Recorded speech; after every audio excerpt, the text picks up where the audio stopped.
শ্রদ্ধেয় গুরুজি আমার বাবা। রাত্রি যখন 3টার সময় ফোন পেয়েছি, বড় বোন বলল যে দাদা বাবা আর নেই। তখন থেকে হয়তো আমার মনের অবস্থা খুব একটা ভালো নেই। যদি কারো হয় এরকম, তখন সে বুঝতে পারবে যে তার কি হয়। আজকে বাবা যে কিভাবে চলে গেলেন, ওনার ভিতরে যে কি চলছিল সেটা আমরা কেউ জানি না। আজকে সবাই মর্মাহত, এত মানুষ, সমগ্র মানুষ সবে ভেঙে পড়েছে। আজকে এর থেকে বলার মধ্যে কিছু ভাষা নেই। আমি একটাই কথা বলবো, বাবা তুমি যেখানেই থাকো ভালো থাকো।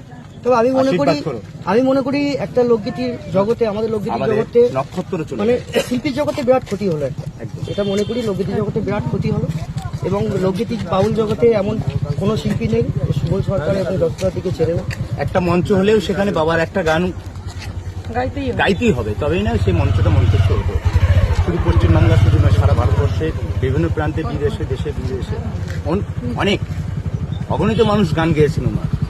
আর আজকে উনি এইভাবে চলে যাবেন, আমরা কোনো সময় কল্পনা করতে পারি। মানুষটাকে যেইভাবে আমরা দেখব, এরকম প্রস্তুতি কোনোদিনই নিতে পারিনি, আমরা নিইনি। আজকে সেই মানুষটাকে আজকে উনি আমাদের এত বোঝাইছেন, তো তারপরে যে উনি চলে যাবেন এইভাবে, সেটা আমরা একদম মেনে নিতে পারছি না। একদম কেউ, কোনো শিল্পী জগতে কেউ মেনে নিতে পারছি না। দূর দূরান্ত থেকে যাবতীয় অগণিত শিল্পী এবং যারা শিল্পী নয়, যারা ওনাদের সকলে ভক্ত, ওনাদের ভক্ত না হলে নাম শুনে অনেকে হাজার মানুষ আজকে এখানে অগণিত মানুষ ভক্ত এসেছেন।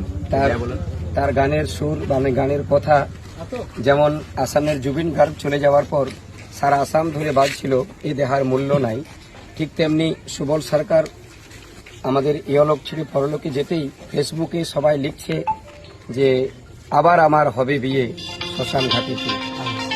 সেই গানটি সবাই ফেসবুকে লিখছেন।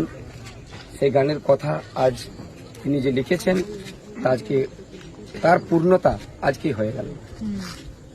আজকে উনি হাজার গান লিখেছেন, হেন কোনো সিঙ্গার নেই যে ওনার গান পরিবেশন করেননি। সঙ্গে আমাদের পুরুলিয়ার মানভূমের আমাদের যারা ছিলেন কণিকা কর্মকার, যার গান শুনছেন আপনারা, উনি কিছু বলবেন।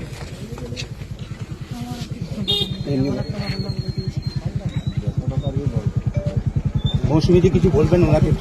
আমি তো বললাম একই বক্তব্য। জয় গুরু, নমস্কার, সকলে ভালো থাকবেন। কণিকার কর্মকার কিছু বলার জন্য শিল্পী সম্বন্ধে সবই আমরা অনেক দুঃখিত আছি, কারণ এত সুন্দর একটা সিঙ্গার, সব কিছু যার মধ্যে গুণ ছিল, উনি আমাদের মধ্যে আজকে নেই, তাই জন্য আমরা খুবই দুঃখিত। চাইব ওনার আত্মা শান্তি পায়, ওটাই কামনা করি ঈশ্বরের কথা। জয় গুরু।